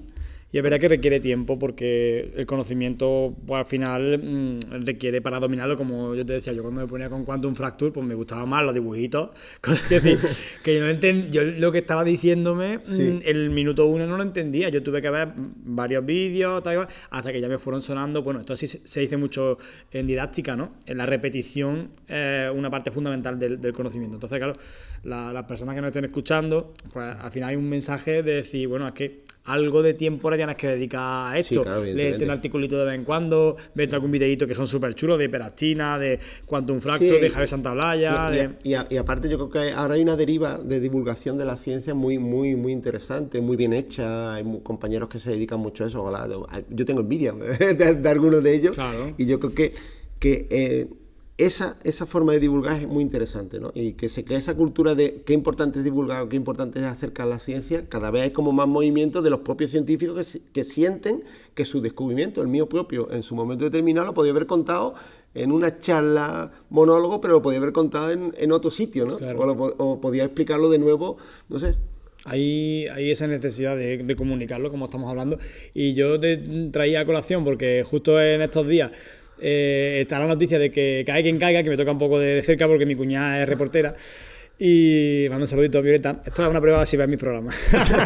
También. Hay que meter publicidades, ¿no? Además, en la hora 14. Esto es como la antigua serie de Médicos de Familia, ¿no? Que sacaban el colacao, no lo ponían aquí, ¿no? Que era publicidad encubierta, ¿no? Muy subliminal, ¿no? No, bueno, en todo caso recomiendo Cae quien caiga. O sea, no recomiendo Cae quien caiga, recomiendo Carne Cruda. Vale, bien. Sacamos publicidad, hacemos publicidad, bueno. Esto es lo que hay que recomendar. Pero bueno, también ha sido reportera de Cae quien caiga. Sí.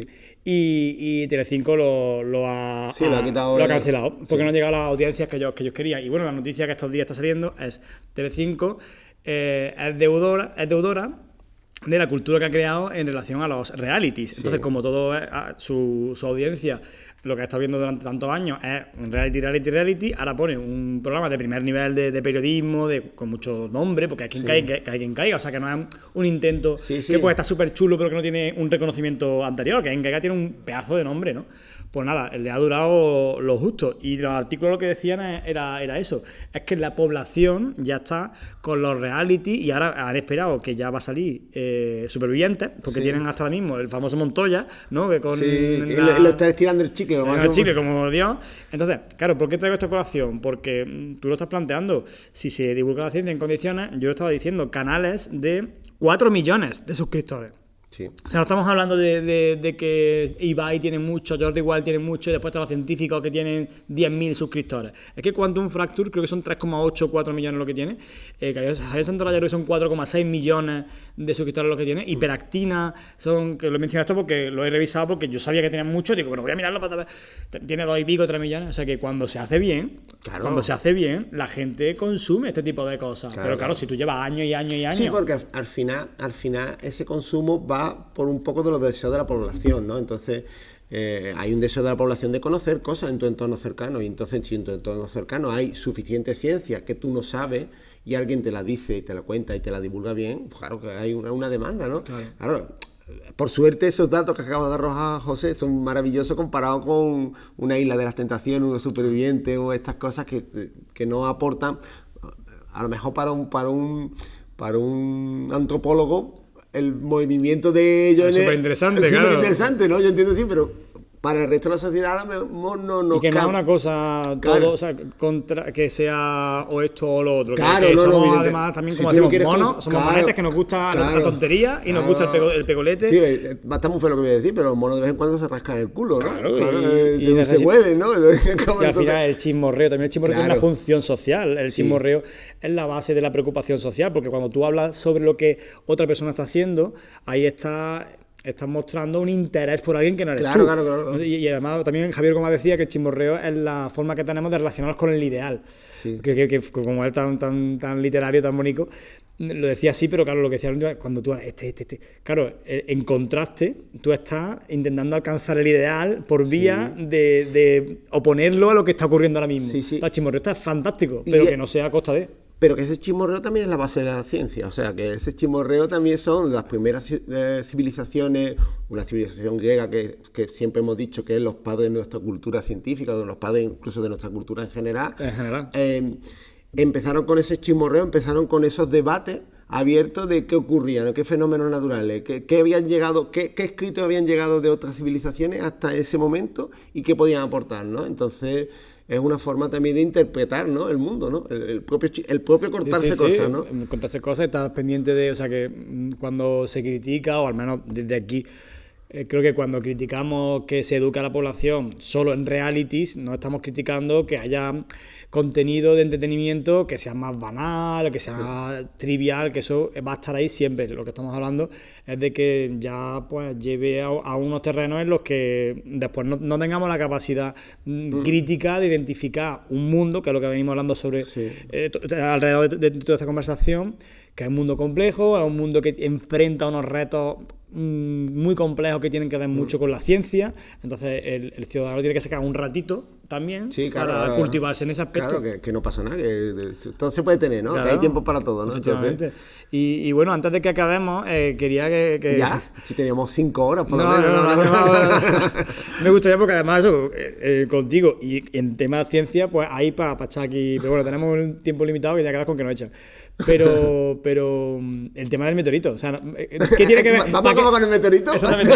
Sí, quería hablar con el meteorito porque ¿para qué tanto cuidar el planeta si va a haber un meteorito se lo va a cargar? O sea, bueno, pero eso siempre ha estado ahí. A ver, eso del tema del meteorito es que ahora le hemos puesto nombre y apellido a un objeto que viene a muchos millones de años luz, que hemos modelizado o hemos calculado que sobre el 2030 puede que tenga un impacto de, los últimos números decían de un 1,9% de que impacte sobre la Tierra. Pero ahora ha ido al 3, es que esa es la paranoia también, que conforme más estudian, normalmente conforme más estudian, más se reduce el número. Sí. Pero ahora está ocurriendo al revés. Entonces, evidentemente puede ser que de repente, dentro de un mes, diga no, que al final ya no es ni el 1%, es el 0, tal. Pero la paranoia es que es lo más alto que ha estado, según los estudios, de posibilidad de que un asteroide impacte contra la Tierra. Entonces, sí. Está guapo.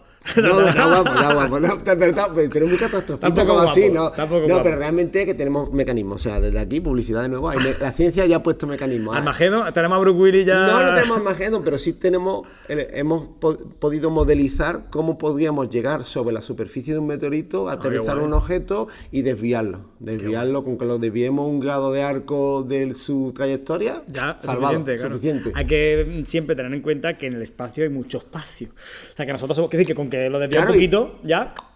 y que estamos diciendo que es que la probabilidad de que llegue sobre la Tierra es 2030. O sea que hay tiempo de sobra para seguir modelizando. Hay tiempo de comer, hay tiempo de comer. Hay tiempo. Sí, pero que es verdad que está, ¿no? Que ya la NASA ya ha hecho modelizaciones y sobre todo la misión Rosetta, que fue como un objeto no tripulado humano llegaba sobre un meteorito, se posaba y estudiaba ese meteorito, también hace ver que esos cálculos funcionan para que pueda un movimiento de uno que va llegando y uno que va saliendo se acoplen y se desvíe. Entonces, pero eso gracias a Montoya, ¿no? Gracias a la supervivencia o gracias a la ciencia. No, gracias a la ciencia. Pues mira, es que al final por eso quería sacar el tema, porque si no nos extinguimos, o sea... Hay múltiples formas de que el ser humano se extinga, de que el planeta se vaya al garete, pero evidentemente, si hay posibilidades de que eso no ocurra en el corto plazo, es por la ciencia. Sí, seguramente. Porque la deriva humana nos lleva la deriva humana nos lleva a coger la roca y a darnos cabezazos contra... Sí, la deriva humana desgraciadamente nos lleva a que nuestro pensamiento se alinea con ese coger la roca, y si decimos coger la roca, metemos publicidad, coger la motosierra. Que se ha visto en estos últimos días el gran fracaso, fiasco de algo que era un Bitcoin argentino, que es lamentable, ¿no? ese populismo extremo a llevar a gente a caer en bancarrota, ¿no? Total. No sé, Sí. que tendríamos que apostar un poco más por ciencia, que es verdad que se apuesta poco, pero se apuesta, ¿no? Que no hemos dicho número, pero lamentablemente España apuesta poco por ciencia comparado con el resto de Europa, pero apostamos un porcentaje mínimo del Producto Interior Bruto en eso tiene que ver con la educación, o sea, también eso es parte de la educación en ciencia, claro. Que seamos conscientes de la importancia y le exijamos a nuestros gobernantes que se aumente. Claro, que apuesten, ¿no? Que apuesten por esos proyectos, por esas investigaciones, por esa aplicabilidad a la sociedad, ¿no? Que apostemos por una forma, no hace falta que apostemos por toda la ciencia, que apostemos por las demandas de nuestro país, pensemos qué necesita España con respecto a, pues a lo mejor un tipo de gestión de recursos, o necesita una materia prima en concreto, ¿cómo podríamos obtenerla? ¿Cómo podríamos estar? ¿Cómo podríamos ser eficientes? Yo creo que España en sí, como territorio, tiene una gran potencialidad para investigación súper potente a nivel de energía solar, energía eólica, ¿no? Pues vamos a apostar por seguir creando dispositivos más eficientes con este tipo de consumo energético y mejoremos, ¿no? Como sociedad, ¿no? Que además, si con la financiación que tenemos, que tú estás comentando que está por debajo de la media europea, se consiguen cosas, o sea, tenemos investigadores que son punteros y que se lo rifan en el extranjero, como se suele decir, a poco que suba un poquito la financiación, puede ser incluso, como se suele decir, un activo más a nivel económico. O sea, que puede ser un motor económico también la investigación en ciencia. Porque al final te permite hacer, si es una investigación no básica, pero sí aplicada, el crear ese tipo de dispositivo ya te pone en un plano en el cual tú como país eres productor de ese tipo de productos. Sí, acumulas patentes, ¿no? Acumulas patentes. Que también lo puedes vender.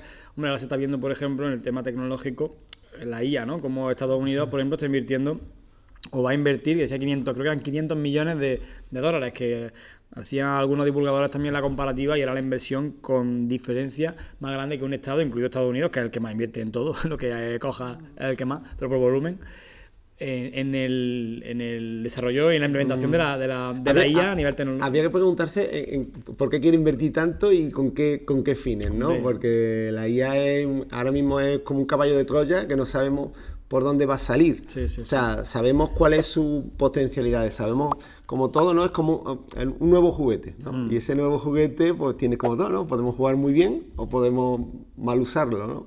Y es verdad que hay que ponerse... Ha llegado, la estamos usando, no estamos conociendo, pero da la casualidad que ninguna otra parte del planeta que no sea la Comunidad Económica Europea no tiene leyes que protegen el uso de la IA, que se ha debatido mucho y es la única región o consorcio en el cual ha puesto leyes al uso. El resto es... Y al contrario, o sea, se va a menos porque la función de Musk en el gobierno de Trump es justamente recortar la administración. O sea, la famosa escena que tú has recreado, por si alguien no la ha pillado, pero hace pocos días Elon Musk ha visitado, o el Javier Milei ha visitado, no sé dónde ha ocurrido, pero vamos, que le ha regalado a Javier Milei a Musk una motosierra. Porque claro, el otro iba con el discurso de Javier Milei es el liberal libertario, que también es otra pantomima, que también el tener recursos científicos, mi parte siempre llevo también a la política y a otras cuestiones, está para identificar la tontería, porque ese señor lo que dice no tiene ningún sentido con lo que hace.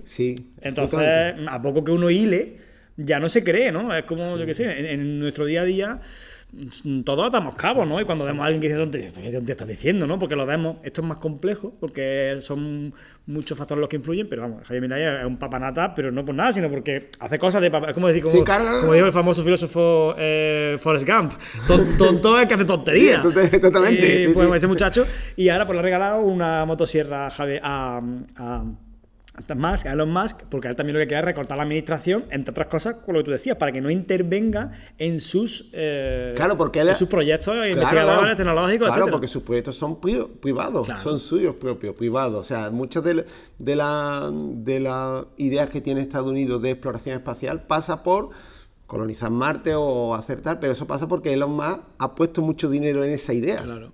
Tiene que recuperarlo porque al final es un negocio. Claro, y al final es privatizar esa parte de negocio gubernamental que era la NASA y convertirla en algo mucho más privado de lo que hay ahora. Entonces, a ver. Nos trae beneficios que la casualidad van para él. Claro. La casualidad, ¿no? Pero bueno, ya está. Hemos tocado varios temas, hemos acabado con el meteorito, hemos acabado con... No hemos acabado con el meteorito, hemos acabado con la motosierra. Hemos acabado con la motosierra, no, pero quería preguntarte, ya para concluir realmente... Es la conclusión de la conclusión, ¿no? Sí. Es como el bis de las canciones, de los conciertos, ¿no? Cuando se va, no, que no... Que no me voy, que quiero, venga, otro, venga. No, para ti, ¿cuál va a ser...? Bueno, igual ya lo hemos comentado, pero ¿cuál va a ser el gran tema científico-tecnológico de los próximos años? O sea, has mencionado antes el tema de la fisión, lo digo bien, fisión nuclear, fusión. ¿no? Es fusión, o sea, lo que se hace ahora es fisión y lo que está por descubrir la fusión. Claro, lo que está en los reactores nucleares, la energía nuclear que le convertimos en electricidad... Que es la separación. Es separación, ¿vale? Que se llama... Fisión. Y ahora lo que están investigando, que dicen que es como la gran paranoia conseguirlo, que es la fusión. Claro, es lo mismo que hace el Sol. En frío. Es lo mismo que hace el Sol. En frío... No es frío, es caliente, pero no las temperaturas que tiene el Sol. Para que nos petemos, claro. Claro, es frío porque, claro, eso es una energía. Al final, si tú chocas átomos, si tú separas o chocas, al final obtienes energía por uno de los dos mecanismos. Pero dicen que es mucho más eficiente y mucho más energético. Y se produce mucho más energía cuando juntas. Claro, evidentemente. Claro. Es que tú imagínate dos bolas de billar, ¿no? Tú y yo jugamos al billar y vamos a hacer una pelea, ¿no? Le damos golpes fuertes, pues ese golpe fuerte, esa energía que se disipa, la podemos colectar y llevarla a una red eléctrica mucho más eficientemente que un reactor nuclear. Bueno, yo te he puesto eso porque lo has comentado, pero para ti, ¿es ese? ¿Es otro? ¿Cuál sería el gran tema del siglo XX? ¿El siglo XXI tú dirías que es el petróleo? Siglo XX. El siglo XX ha sido el petróleo. El siglo XX ha sido el petróleo porque el petróleo se descubre, o sea, la primera aplicación tecnológica real del petróleo es en 1860. La primera vez que se descubre algo que era como un bitumen bastante pegajoso, tirando a brea, y se sustituye, bueno, es muy curioso, se sustituye el aceite de cachalote para quemar en quemadores de estos de candiles. Ah, sí, había escuchado, era gracioso. Entonces es muy curioso que el primer uso del petróleo es como la IA, lo primero que se usa es para un chat. Claro, pues para encender un candil, ¿no? 50 años más tarde, ¿cómo dominar el planeta? 1860, y de ahí, pues evidentemente exponencial. Da la casualidad que el petróleo ha marcado nuestra sociedad porque en ese 1860 éramos 1.000 millones de personas. Ahora somos 7.000, ya casi 8.000 millones de personas, en solo 100 y pocos años. Entonces ha marcado nuestro desarrollo como especie, ¿no? Y esa era, pues, tiene que acabar. Bueno, no es que tenga que acabar en sí, pero tiene que dar un salto, lo que le hemos hablado hace minutos atrás, ¿no? De salto a otra gestión de energía más renovable, ¿no? Sobre todo porque no tenemos tantos recursos, ¿no? Claro. Estamos agotando esos recursos. Los desafíos de la ciencia... No lo sé, la verdad. Algo puntero que tú me comentabas, que solo a mí lo leí yo hace tiempo, como he trabajado mucho con comunicación digital, que era mi empleo hasta hace poco, tenido que hacer pues, el artículo, total, que había leído acerca del grafeno, y tú me comentabas que también, yo había leído el grafeno que era un material que no sé cuánto, se utilizaba creo que también aleación para bicicletas, o para algunos, tú me comentabas eso, alguna cosa así tocha, que la gente no conozca mucho... Pero es justamente el grafeno, lo bueno que tiene es que es un material que podemos partir de residuos de carbón. O sea, entonces es interesante que es como reutilizar, ¿no?, ese tipo de material. Y ese material es un material que conduce muy bien la electricidad, con lo cual es genial para muchísimos de los dispositivos que tenemos a día de hoy. Es un material que después te permite, que es transparente. Y entonces te permite, en las pantallas estas flexibles o lo que se piensa de pantallas flexibles, te permite jugar con esa tecnología. Entonces es un material tecnológico muy puntero. Hay grandes desafíos, a nivel... En esa energía renovable hay algo que no se cuenta mucho, que es el hidrógeno, ¿no? Ahora hay como mucha publicidad del hidrógeno verde, pero no hay un uso del hidrógeno en sí, que es un combustible que es muy energético, pero tiene un gran problema, que es que explota, ¿no? Entonces ha habido muchas patentes. Algún autobús que otro, no sé si has visto alguna noticia, algún autobús que otro, creo que en Valencia pusieron un prototipo y ha flotado. Claro, y ardía bastante bien, ¿no? Lo que es la realidad, porque necesita evidentemente que ese hidrógeno pase de líquido a gas, ¿no? Y pase al motor, ¿no? Entonces es algo que también hay desafíos con respecto a cómo gestionar energía. Yo creo que es ese. Y después el gran desafío es que lo sigo diciendo, que es que seguimos anclados a este planeta, y un planeta que tiene unos recursos finitos. No es para hoy ni para mañana, no es para la persona que nos esté escuchando dentro de X tiempo, sino a lo mejor es para dentro de 3 generaciones solamente, o 4, que realmente tenemos que dar ese salto. Si queremos... ¿A otro planeta? Claro, no a otro planeta, sino realmente a intentar evolucionar como una especie. Nos ancla a algo que ya conocemos y que hemos mal gestionado, que eso también hay que decirlo. Hemos mal gestionado los recursos. Si lo hubiéramos gestionado bien, O sea, dura un poquito más. Hay una película muy bonita sobre medio ambiente, que ahora no me acuerdo, que es Home. Sí, eso no lo he visto. Sí.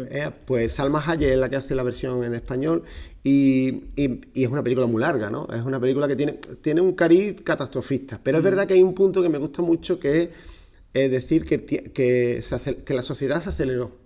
Y se aceleró porque se descubrió energía de debajo de las piedras, ¿no? Ese es el petróleo, ¿no? Entonces, y empieza a hablar de decir que el petróleo fue un tesoro. En su tiempo fue un tesoro. ¿Y qué hicimos con cualquier tesoro? Nuevo rico, ¿no? Como un nuevo rico hace, malgastar. Malgastarlo. En vez de pensar en lo futurible, lo malgastamos. O sea, el cuento de la cigarra y la hormiga, fuimos la cigarra, ¿no? Sí, fuimos la cigarra. Bueno, la que malgasta. Sí, fuimos la que no lo utilizamos de forma racional, en el sentido de racionalizar. Por eso digo yo que ya que hemos pasado por ahí y tenemos que dar el siguiente salto, tenemos que pensar en energía, en otro tipo de energía, o en exploración espacial, claro, en una gestión. Lo que pasa es que ahora, en este momento, estamos como todo muy politizado, está todo como muy... Es que el problema... El tablero está raro. Sí, bueno, yo creo que siempre, hablaba con mi pareja, con Julia, y le decía, tío, es que ahora que estoy haciendo el TFG, estoy leyendo un poco de historia de la educación, tal cual, y digo, es que mira, siempre hemos estado, o sea, ahora pensamos que estamos muy crispados, pero tú lees literatura de cualquier sitio, siempre la cosa está crispada. Ya no sé si unas veces más, menos, no sabría yo decirlo porque no soy ningún especialista, pero tú coges cualquier literatura de cualquier cosa, de cualquier año, y la cosa está muy mal, porque no sé qué, porque la crisis de la democracia. Estaba hablando, por ejemplo, con Manuel Castel, leyendo el libro que tiene de crisis de la democracia. Pero es que hay autores creo que era, no me acuerdo ahora, pero otro autor que menciona, porque el libro de Castel de la crisis de la democracia liberal creo que es de 2017-2018, pero hay un autor de la pedagogía crítica que menciona los escritos sobre la crisis de la democracia en los años 80-90. Y bueno, si te vas para atrás, o sea, que creo que hay pocos años que tú puedas decir, no, eso estuvo perita, ahí estaba todo el mundo tranquilo. Sí, pero realmente porque como especie, desde nuestro inicio, evolución, desarrollo de la sociedad, de ese salto evolutivo que dimos desde ese mono que hemos dicho al principio, o a esos neolíticos en el cual ya crearon ciudades, la escritura, la rueda, etcétera, etcétera, hubo algo que nos hizo crecer de mala manera, como digo yo, que es que empezamos a tener muchos recursos. Entonces, al tener recursos, empezaron a aparecer las distintas sociedades y los distintos niveles en esa sociedad, ¿no? El que tenía el recurso y el que necesitaba el recurso. Y siempre hemos estado así. Siempre hemos estado mal porque siempre ha habido rico y pobre, claro, y siempre ha habido jornalero y noble, y siempre ha habido quien trabajaba la tierra y quien... ¿no? Pero que eso lo extrapolamos ahora. Ahora mismo tenemos igual. Claro, tenemos distintos países con distintas políticas y siempre hay países muy... Pues es verdad que, bueno, ya por cerrar con esa idea, que a nivel científico pues tenemos la energía renovable, es como la implementamos realmente, cómo sacamos la que nos lleve a esa gestión más eficiente y sostenible, pero es verdad que también necesitamos un gran hallazgo en lo que tiene que ver con la gobernanza de la especie humana. Y a mí me gustaría recomendar, yo tengo tatuado aquí el de Spock. Bien. No por nada, no porque me haga gracia, que también me parece gracioso, sino porque Star Trek es de las pocas ciencias ficciones que hay que te plantea un futuro donde todo va bien. Sí, es verdad. Porque todos los futuros de Star Wars, o sea, tú te coges una ciencia ficción y lo más normal es que sea distópica. Sí.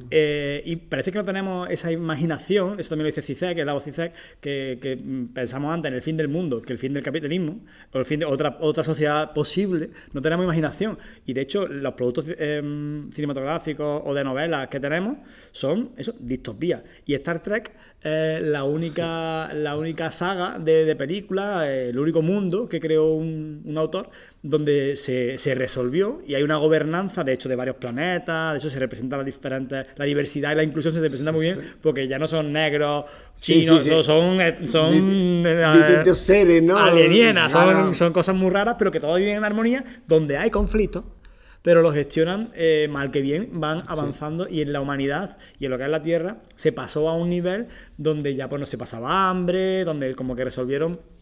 Y entonces esa esperanza también hay que tenerla, no Sí, pensar bueno, que... también tenemos que tener esa futuribilidad, ¿no? O sea, tenemos que pensar en un mañana, ¿no? Y en ese mañana tendremos que decir qué queremos hacer como especie, ¿verdad? Que no depende a lo mejor de ti, de mí, pero es verdad que depende de todo pensar... El podcast que lo cambió todo, ¿eh? Claro, imagínate, ¿no? El podcast que lo vio el elegido, lo vio el pero Atreides, ¿no? El Paul Atreides del el Paul futuro. Atreides. Pues el Paul Atreides no lo hace tan bien, ¿eh? ¿No? No lo hace tan Es bien. verdad que es que la yihad, yo Claro. estoy leyendo para la yihad butleriana. Sí. Y hay una paranoia, y vamos a cerrar de verdad con esto, pero es que hay una paranoia muy grande, que es que se plantea que la yihad, o sea, Sí. no puedes movilizar a mucha gente si no es con una yihad, si no es con un movimiento religioso fanático. Sí. Entonces esto habla de Trump, habla del populismo. Yo estoy leyendo la yihad butleriana, que es el Sí, libro sí. este que habla de tal, y dices, tío, es que ¿cómo involucra a mucha gente? La razón no puede, tío. Claro, es fanatismo. La razón no puede, tienes que fanatizar a la peña con una cosa. Entonces, claro, Paul Atreides, que en el libro está muy guapo, porque él se raya, porque dice, él llega a esa conclusión, dice, solo puedo combatir a este imperio malo creando yo aquí Un movimiento fanático. un movimiento fanático loco. Sí, claro, a favor mía. Sí. Y esto no me gusta tampoco. Claro. Pero es la única posibilidad. Claro, pero es la única posibilidad. Llegas a esa conclusión, sí. Esa conclusión es aterradora, por Sí, eso digo sí. que ahora que estamos, ya vamos a cerrar de verdad, pero es verdad que dices, ¿cómo hacemos para que la humanidad entera, y bueno, de momento, ¿cómo era? El Michael, no, el autor de Dune, Frank Herbert. Frank Herbert, no se le ocurría otra cosa. No se me ocurrió otra cosa, no. También es verdad que también está escrito en el tiempo que está escrito. Está Claro. escrito en el catastrofismo de eso en 1960, ¿no? De ese... Sí, ¿Qué le pasa a mi...? post Segunda Guerra Mundial, la Eso, gente eso. rayadísima con Con lo que esa había pasado. guerra fría, qué va a ocurrir, tal, el efecto de las guerras nucleares, no sé. Sí. Bueno, vamos a ver si pensamos otra cosa mejor. Sí. Muchas gracias, ya nos damos la tura, de verdad. Pues ahora seguimos hablando nosotros de cerveza Eso. de paranoia. No, pero muchas gracias de verdad, Manolo, por venir. Muchas gracias a ti. Y bueno, Ciencia Radiante es un podcast. Si queréis más de ciencia, lo podéis encontrar en Spotify. En Spotify, ¿no? sí. Lo 30 ponéis. minutos solo, los sábados. más cortito que esto. Mucho más cortito. Más cortito. No que Hay esto sea mucho. no esto que sea malo. Es que son formatos Es que diferentes, son exactamente. formatos Este formato es como siempre lo pensé para la hora de la caña y de la tapa, ¿no? A las 1:15, 1:10 los sábados, cada 15 días. La hora que es, exactamente.